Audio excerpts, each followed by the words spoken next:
Yo everyone, what's going on? I'm Techno, and today I'm here with my Season 7 Week 2 battle against the Bronx Weaviles and Hound. So last week we won against Big Easy with Mega Camera Up Sweep, and this week what I'm trying to do is continue that win streak. So without further ado, let me get right into the teams. Now, Hound has a very scary defensive team with very scary offensive pressure on it, too. He has Mega Venusaur, Zapdos, Milotic, Entei, Hydreigon, Cobalion, Aromatisse, Sneasel, Blastoise, Aggron, Golurk, and Chinchino. And you can see my team down there, or if you watched my draft analysis.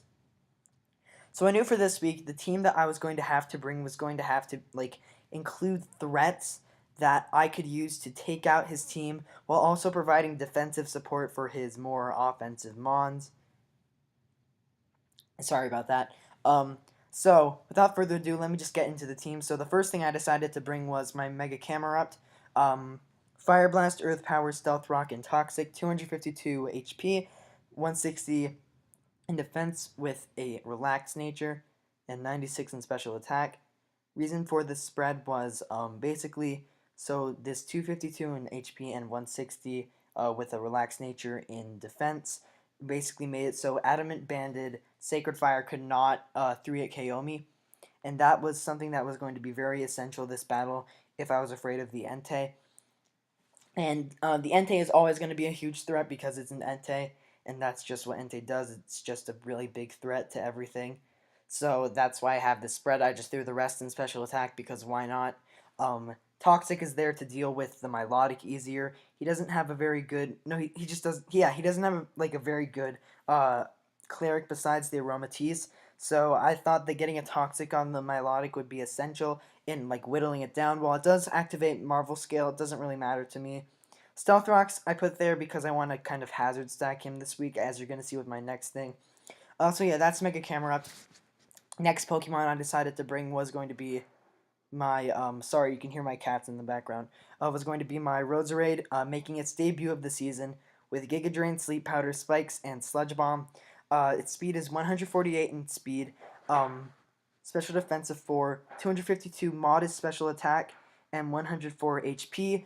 Reason for this spread was basically I outspeed non-invested Cobalion, and I can put that to sleep.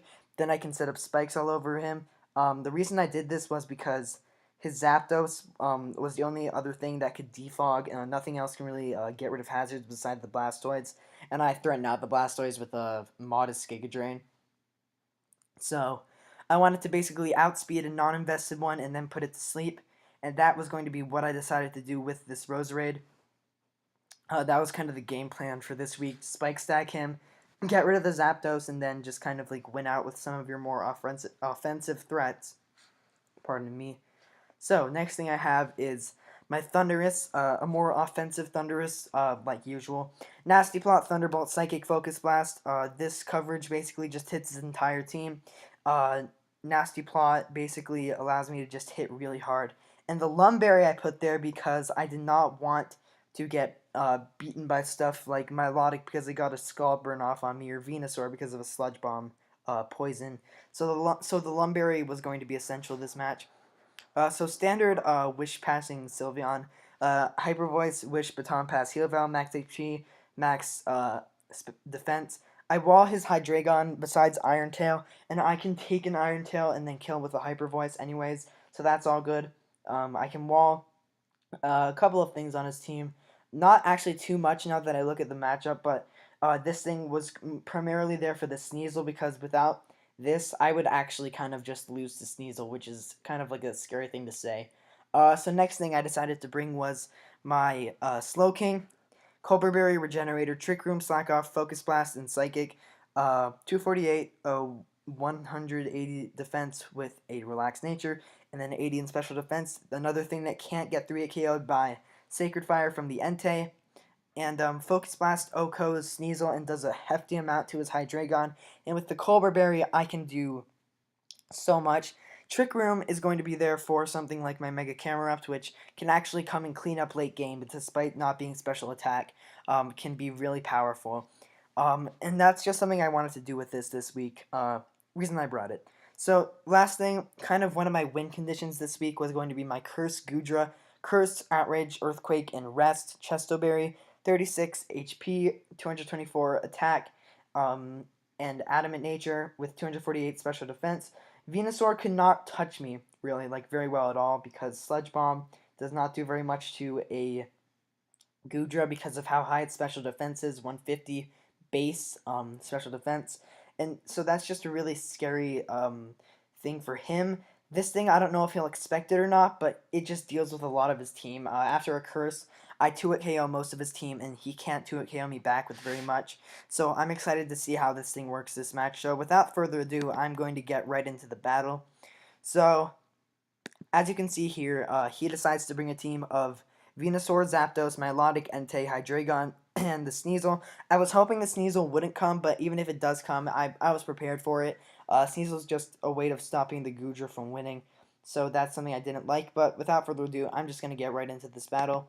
So, here.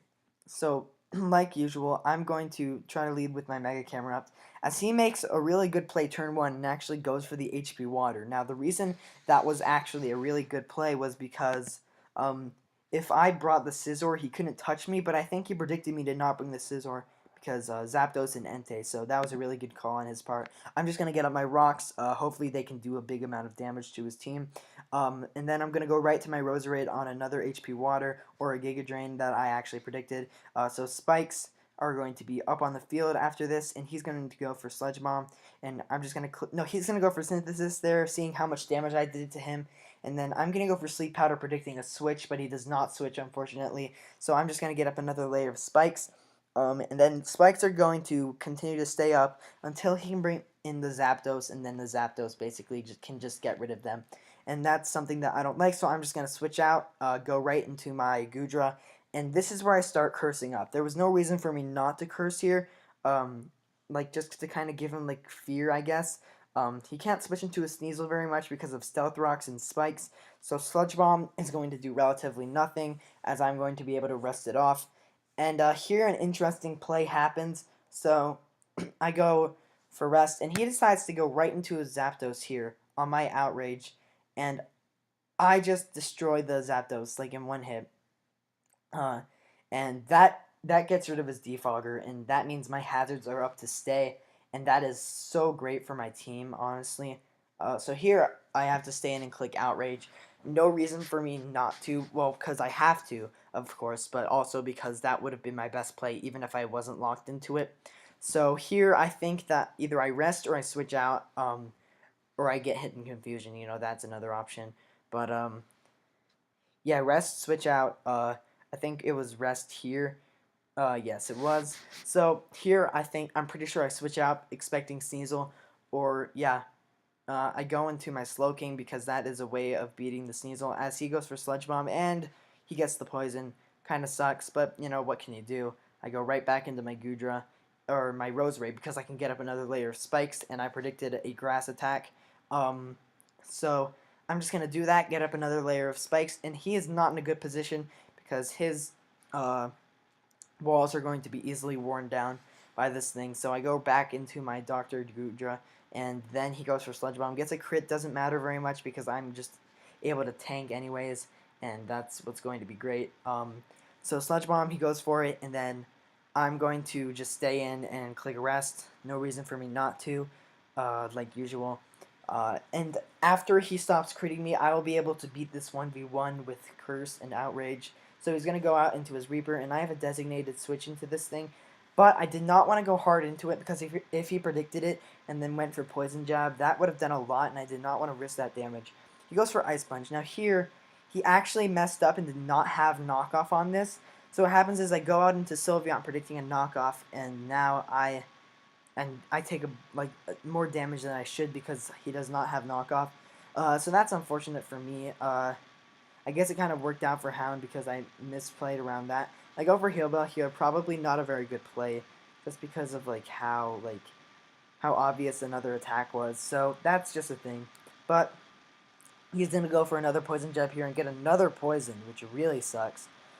So he's gonna get hurt by his point. Or I'm gonna get hurt by my poison, and I'm gonna go right back into my Sylveon, kind of sacking.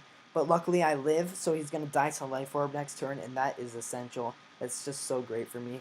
Ice Punch, he's going to die to Life Orb, and we have a double down right here. So here, it's kind of time to just go out into my Thunderous, and I can just set up a Nasty Plot and kind of like try to bop something, basically. I go for Nasty Plot here as the Synthesis is up, and here I go for Psychic, and it does a really good amount. But then he goes for Sludge Bomb, and he gets a crit. Now this crit stopped me from just clean sweeping with this Thunderous, which is really unfortunate. But you know what can he do? I go for Psychic, and then I see that he has leftovers on the Hydreigon, and I just go for Focus Blast and yeah, knock it clean out. So he goes into Entei. The obvious extreme speed is obvious, but I didn't want to have to play around that in case he did not go for extreme speed and like went for like natural gift, and I could just sweep right there. Especially since I have ways of dealing with the Milotic without anything else. So Psychic is what I go for right here, and it takes actually 3 Psychics for me to knock it out from here because Slowking, I guess, is just weak as fuck. But that's all good because I'm still able to 1v1 this really easily, and he's just gonna keep clicking Iron Head, and I'm gonna go for Psychic, and it's going to basically just do the damage that I need on this turn, and the Entei is dead. So now he just has his Venusaur and his homeboy, the Milotic, but the Venusaur dies to Spikes and Stealth Rocks. So I'm not going to actually cover this part of the battle. Spoilers, I win. Reason I'm not covering it is because if we check out what happens here, it's basically me trying to stall out the battle and trying to like get free switch-ins between Regenerator, and here he actually decides to forfeit, which was probably in his best interest. I was just playing to get a camel kill, but yeah, great game, Hound. Really good prep on your part. And next week, I believe we play the Black City Bisharps, a new coach. So I'm excited, and I'll see you guys later.